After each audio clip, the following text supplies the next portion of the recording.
Today I would like to highlight some of the history about the Neumann AM32b restoration project that Clinton Holly and myself have taken on. We are in the process of restoring a lathe that is from 1958, and let me give you a little background about where it came from. So, in 1946, in Cleveland, Ohio, Frederick C. Wolf opened up a recording studio that was the first in the region called Cleveland Recording Company, known as CRC for short. So CRC was founded by this Czechoslovakian radio personality who was very popular in the area. However, he lacked technical experience. So in 1950, he hires a gentleman named Ken Hamann, who is a recent grad from the United States Navy, and in the Navy he learned all about aircraft electronics and maintenance and things like that. So he, from the start, has been a huge electrical engineering personality type. He would build his own equipment, he would repair equipment, etc.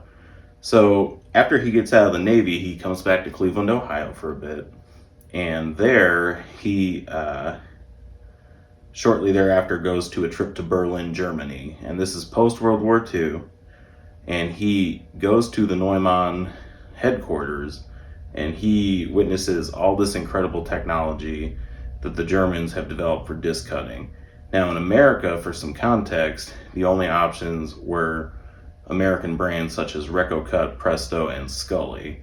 Now Neumann, on the other hand, was one of the first to engineer variable pitch machines, so you could optimize groove spacing and things like that. So he saw this technology, and he was also familiar with Neumann microphones, which were pretty well regarded, very well regarded, I should say. And he comes back to Cleveland with this news of, oh my God, I've just seen this incredible technology. So he convinces Frederick Wolf to purchase a Neumann AM131, which is the precursor to the AM32b. It is a more simplistic machine, but still a fantastic build quality lathe that Cleveland Recording would use. And then ultimately they would upgrade to the AM32b, which is the machine that we have here. So the AM32b was also used in 1977 for a fairly historic recording called Direct from Cleveland, which was put out by Telarc Records. For the audiophile community, this was a pretty groundbreaking moment. Telarc was a Cleveland-based recording company, and as you can see here, they actually took two Neumann lathes to, I believe, Severance Hall. I think that's where this was recorded at. I'll have to double check that, but they brought two lathes on site. A VMS 70 here that was actually brought in from California for the session specifically, and the AM32b, and this is the exact machine that we have here that we are restoring now. It was used on this groundbreaking recording. Now, full disclosure, the parts for the VMS 70 are what ultimately was used for the pressing in my hand. But I would like to recognize Michael Bishop, a Grammy-winning late engineer who is seen in this photo with some pretty amazing 1970s hair. I met him a few times prior to his passing, and he was always a gentleman. And it's great to know that we still have his legacy going on through this machine. So back to Cleveland Recording a little bit. So Cleveland Recording had several locations prior to ultimately closing in 1977.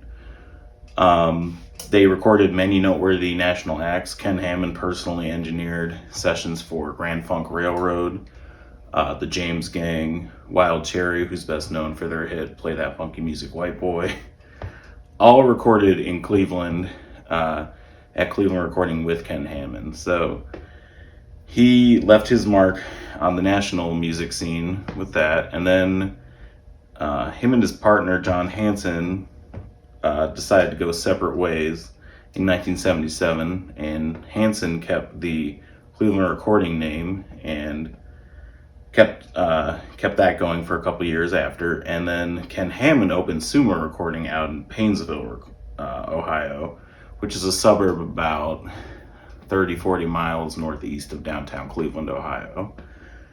That's where this AM32b that we recently picked up came from originally. It was in the basement of SUMA, which is still an operating studio, might I add, run by the great Michael Seifert, and you should check that out because they're doing an amazing job restoring that studio. Also a historic studio, Pure Ubu, Michael Stanley Band, the Black Keys, etc., all have recorded at SUMA, and that is where this machine came from.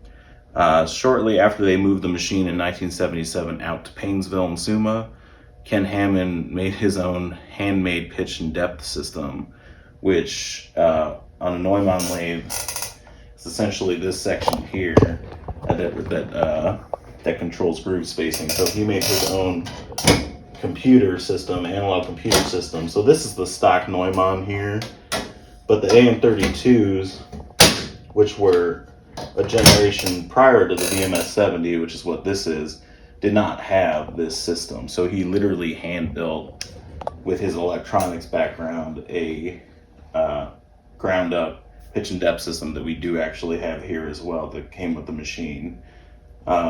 What's going to happen with that is still to be determined, but it's really incredible and really well documented.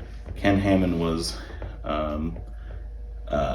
a visionary in the sense that he documented everything.